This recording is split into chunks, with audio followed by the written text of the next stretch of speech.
सुरक्षा के रूप में पेंशन हो जाती है तो सेवानिवृत्त होते हैं। प्रदेश सरकार में 58 साल का है और ये पेंशनें जो है लगातार कर्मचारियों को सेवानिवृत्त हो जाता है तो जब वो अपने घर जाता है तो उसके पास कोई सामाजिक जो है आर्थिक कोई सुरक्षा अपने लिए या अपने जो है परिवार के लिए एक पेंशन के सिवाय कोई योजना नहीं है। और इसी बात को ध्यान में रखकर कांग्रेस की सरकारों ने आज़ादी से लेकर लगातार जो है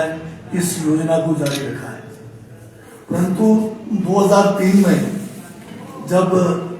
केंद्र में एनडीए की सरकार थी जिसमें भाजपा सबसे बड़ी पार्टी रही और उसमें अटल बिहारी वाजपेयी जी देश के प्रधानमंत्री थे, उन्होंने इस पेंशन योजना को जो है एक कानून लाके समाप्त कर दिया। नतीजन ये हुआ कि कर्मचारियों के लिए जो एक सुरक्षा था पेंशन के द्वारा आर्थिक सुरक्षा सेवानिवृत्त होने के बाद वो खत्म कर दिया। उसके जगह पे एक नई पेंशन योजना शुरू की गई जिसमें एम्प्लॉयज को जो है अपना कंट्रीब्यूशन भी देना पड़ता था और सेवानिवृत्त होने के बाद जो रकम उनको दी जाती थी वो बहुत ही मामूली रकम थी जिससे इन सेवानिवृत्त कर्मचारियों का जीवन बाकी का निर्वाह करना जो है संभव नहीं था। इस बात को ध्यान में रखते हुए प्रदेश में जब विधानसभा के चुनाव थे कांग्रेस पार्टी की तरफ से जो गारंटियां दी गई उसमें पुरानी पेंशन योजना को बहाल करना भी एक मुख्य जो है गारंटी के रूप में हमने जनता के द्वार रखा। और जैसे ही हमारी सरकार बनी, हमारी सरकार की पहली जो बैठक थी मंत्रिमंडल की उसमें ये बहुत बड़ा फैसला लिया गया कि हिमाचल प्रदेश में कर्मचारियों को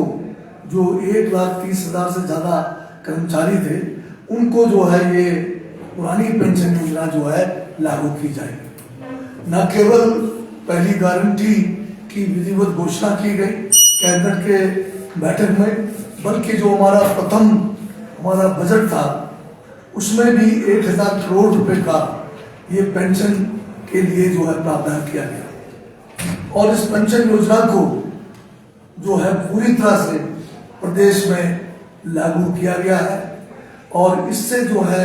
आज जो हमारे सेवानिवृत्त कर्मचारी हैं उनको जो है बहुत बड़ा लाभ मिल रहा है। आज कर्मचारियों में खुशी की लहर है, जहां पर 3-4 हज़ार रुपये नए पेंशन योजना के तहत इनको एक रकम दी जा रही थी, अब जो है 27 से 30 हज़ार रुपये जो है सरकारी कर्मचारियों को ये पेंशन मिलना शुरू हो गया है। इसमें सबसे बड़ी बात यह है कि जो हमारे विपक्षी भारतीय जनता पार्टी और उनके नेता रोज जो है गुमराह करने चले हुए हैं। वो कहते हैं कि ये पेंशन योजना जो है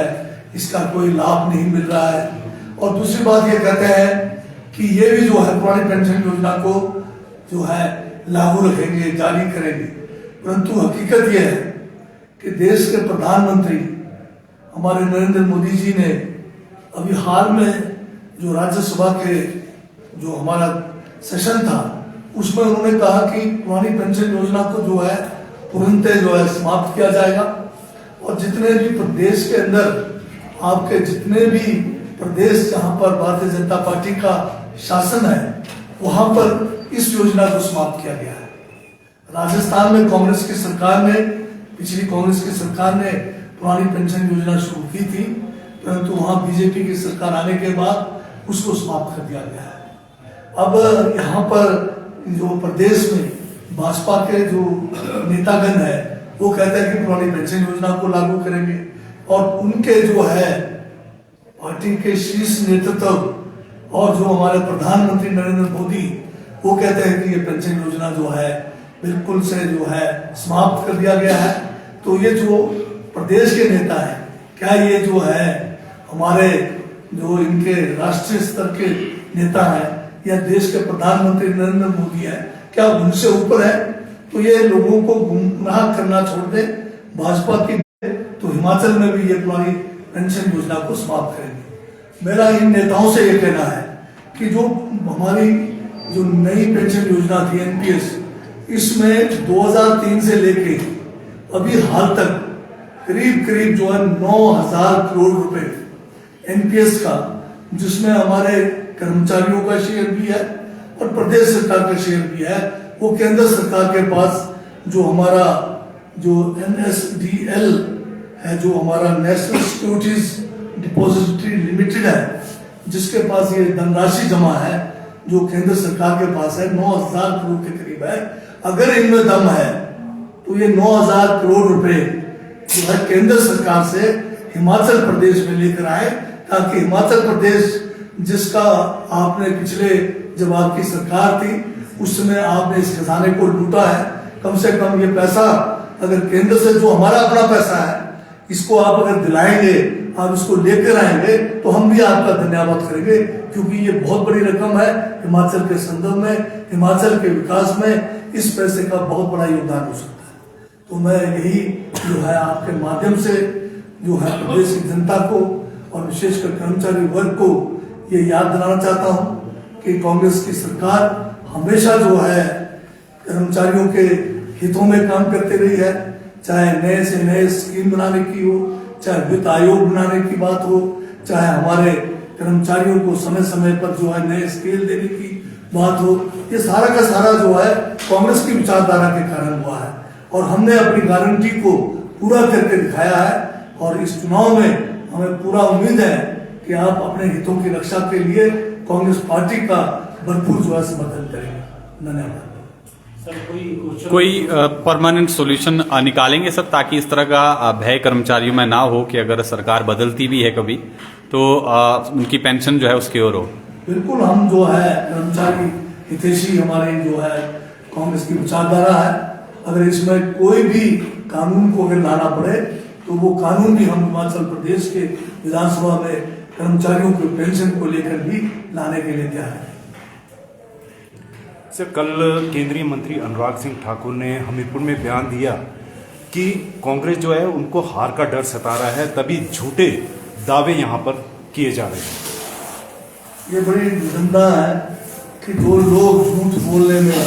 हर रोज एक झूठ, और प्रधानमंत्री जी तो आजकल जो है जो हमारे जो ट्रंप थे, जो यूएसए के प्रेसिडेंट, उनका एक जो है एक इन्वेस्टिगेशन किया गया वहाँ के जो है बड़े बड़े जो है हमारे वहाँ के अखबारों ने, तो उन्होंने निकाला है कि वो अपने पूरे 4 साल में 30,000 से ज्यादा झूठ होने बोला। अगर मोदी जी का भी अगर इनके 10 साल के कार्यकाल के झूठों का अगर जो हर रोज जो ये जुमले और जो झूठ बोलते रहे हैं, अगर वो करेंगे तो मुझे लगता है कि वो ट्रंप को भी पीछे छोड़ जाएंगे, क्योंकि ट्रंप से इनकी दोस्ती थी। क्योंकि आदमी की पहचान होती है कि जिस किस्म का स्वभाव होता है उस किस्म की दोस्ती होती है, तो ट्रंप से बहुत अच्छी दोस्ती थी। तो झूठ बोलने में तो बीजेपी का कोई मुकाबला नहीं है। अब आप बताइए कि किस किस्म का झूठ आजकल जो है देश के अंदर चला है। मुद्दों की बात आजकल नहीं हो रही है। 2 करोड़ नौकरी हर साल देने का भाजपा ने वादा किया था, क्या वो उस पर खरे उतरे हैं? आज की तारीख में 20 करोड़ कम से कम नौकरियां मिलनी थी, उल्टा जो है उतनी ही नौकरियां इन्होंने समाप्त कर दी। रेल बेच दिया, बेल बेच दिया, आपने जो है बड़े बड़े जितने भी उपकरण थे केंद्र सरकार के जिसमें से नौकरियां नहीं थी वो तो सारा बेच दिया। तो नौकरियां है कहाँ? और दूसरी बात जो है सबसे बड़ा झूठ जो है, मैं देश के संदर्भ में अगर छोड़ दूं तो अगर हिमाचल की बात करूं, मोदी जी हमीरपुर ही आए थे और वहीं पे घोषणा करके गए थे कि हम जो है हिमाचल का सेब बड़ा जो है स्वादिष्ट है, बड़ा सुंदर रंग है, हम इसके लिए बागवानों के लिए जो है विशेष जो है ख्याल रखेंगे। क्या ख्याल रखा? 10 सालों में मोदी जी ने जब ये घोषणा की थी उस समय सेब जो है 75% का जो शुल्क जो है आयात का लगता था। मोदी जी के राज में ये 75% जो आयात शुल्क लगता था सेब का, घटकर आज 50% पे आ गया। और मोदी जी ने ये आश्वासन जो है अभी यूएसए के जब प्रेसिडेंट बाइडेन आए थे उनको दिया था कि 20% पे लाने के लिए। आज ये हाल है कि बाहर के देशों का सेब, खासकर यूएसए का सेब, ऑस्ट्रेलिया का सेब, यूरोप का सेब, और यहाँ तक कि अब तो अफगानिस्तान के रास्ते सारा का सारा ईरान का सेब, चाइना का सेब हिंदुस्तान में आ रहा है। और हिंदुस्तान के जो सेब उत्पादन करने वाले हमारे हिमाचल है, कश्मीर है, उत्तराखंड है, इनको भारी नुकसान जो है बाहर के सेब आने से जो नीति मोदी जी ने बनाई है उस कारण उठाना पड़ रहा है। और साथ में जो MIS है, MIS की स्कीम है जहां पर सेब के लिए भी है और अभी नींबू प्रजाति के फलों के लिए भी है। तो इसमें केंद्र सरकार ने पिछले बजट में अगर आप याद करेंगे तो केवल 1 लाख रुपए पूरे देश के लिए रखा, जबकि हिमाचल प्रदेश के अंदर भाजपा के समय का हमने 22 से जो है 23 का जो है कोई 80 करोड़ रुपए MIS का हमने इस बार जो है पिछले बार 10 रुपए जो 50 पैसे से बढ़ाकर 12 रुपए 50 पैसे MIS कर दिया। तो ये जो बातें अनुराग ठाकुर जी कह रहे हैं तो ये जो है उल्टा चोर कोतवाल को ढांढने वाली बात है। झूठ बोलने में तो भाजपा का कोई जो है मुकाबला नहीं कर सकता है। आजकल जैसे IPL चला है, अगर IPL के बजाय वर्ल्ड कप भी अगर क्रिकेट का चला है, क्रिकेट के तरह ये झूठ बोलने वालों का चलाया जाए तो मुझे लगता है ट्रंप को भी पीछे छोड़कर मोदी जी को गोल्ड मेडल मिलेगा। साहब OPS हिमाचल प्रदेश में कांग्रेस ने बड़ा मुद्दा बनाया है, लेकिन जो मैनिफेस्टो अभी कांग्रेस ने जारी किया है लोकसभा चुनाव को लेकर उसमें OPS का जिक्र नहीं है सीधे तौर पर कि OPS जो है वो